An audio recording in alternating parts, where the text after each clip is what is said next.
What is going on, guys? Craig 1287 here, bringing you some Battlefield Hardline gameplay. Now what you're going to be seeing here is, well, this is the loading screen for the rescue game mode, and you'll see there at the very end that it does say no redeployments allowed. This is the somewhat competitive game mode, one of the two that Visceral and EA are really pushing for Battlefield Hardline. Now, they said that for the beta we would have access to 3 game modes, Heist, Conquest, and Hotwire. However, last night, one of my fellow tactical gaming TG clanmates was just going through the server browser and stumbled across this server, which is the 5v5. It's got 10 player slots on the server browser, and this is the rescue game mode. So here, I'm showing you the actual act of me capturing one of the hostages, and you can see the time that it takes for me to capture them.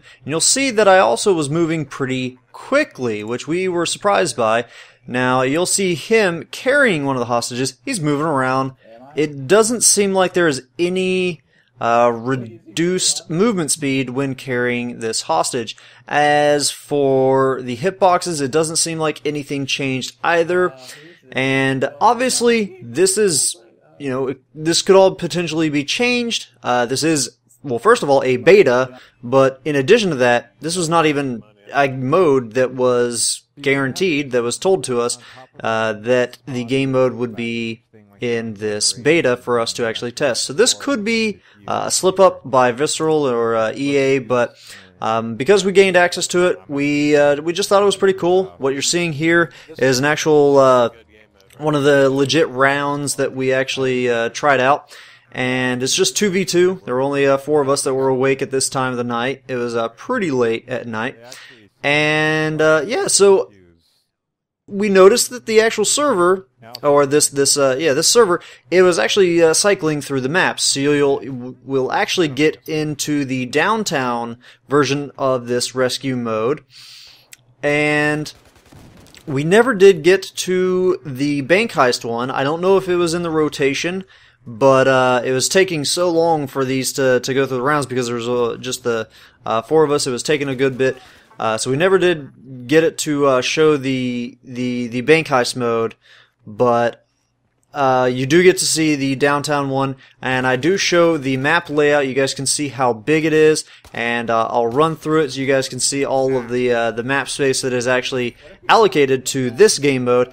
And you've got a good bit of room. I can't speak obviously for any of the other maps, but there is a good bit of flanking space, and it just felt overall pretty good. Now, if you look at it here, it does look very small, but you do have enough ways. There's a decent amount of verticality and things of that sort.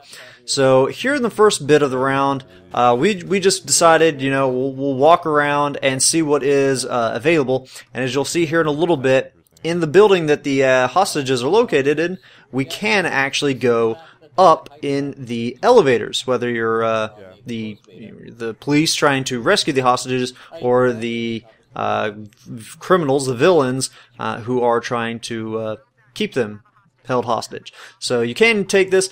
Whether this is a good thing to use in this map, that's, up in the air. I just figured I would show that you can actually use the elevator, so that might be a feature that does stay in this mode when the full game releases. And the micro-destruction, I do remember playing in the early closed and then it became open beta, that these interiors had a whole lot of destruction, and they've kind of removed that to close it off. Now here, this is where we started really experimenting and see what was capable for this mode, and we didn't have a whole lot of stuff unlocked. We didn't have a whole lot of equipment unlocked, but here you'll see we've got Imp. He is laying down the demolition charges, the det charges, or whatever you want to call them, the C4.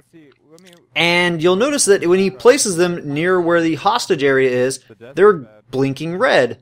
And here he tried to detonate it. We wanted to see if he could kill the hostage. And we noticed he's not able to detonate. And he throws one here on top of the wall, above, where he could still potentially damage somebody. And you'll see there it is still blinking red. Now he is unable to actually manually detonate those with his charge. And here I tell him, well, we'll go ahead and plant one. Let me see if I can manually blow it up. Because he could still throw them out and blow them up by shooting them.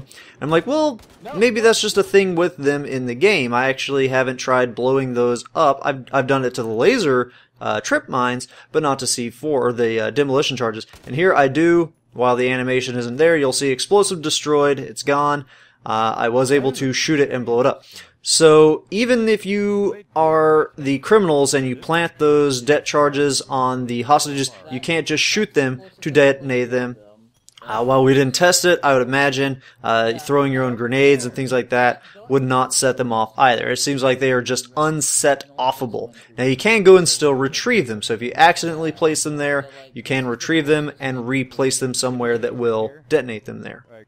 Now you did see I did climb up over the desk and it did set off the trip mines. So the trip mines seem to be able to actually be placed on this desk. They can also be placed on the exterior of the desk facing outward. And so they're not as restrictive as to where you can place them. And the thing is with those trip mines, he was actually unable to even place them in the hostage zone. The C4, the det charges, he's able to place it on the desk, but you see it's still blinking red. He is unable to place it there, but you can see the trip mine is even closer into the hostage zone, and he actually is able to place them. So those, if you can't place it, then that means it's too close for the trip mine. C4 det charges, you can still throw them out, and you have to look and see if they start flashing red to know if they are duds or not.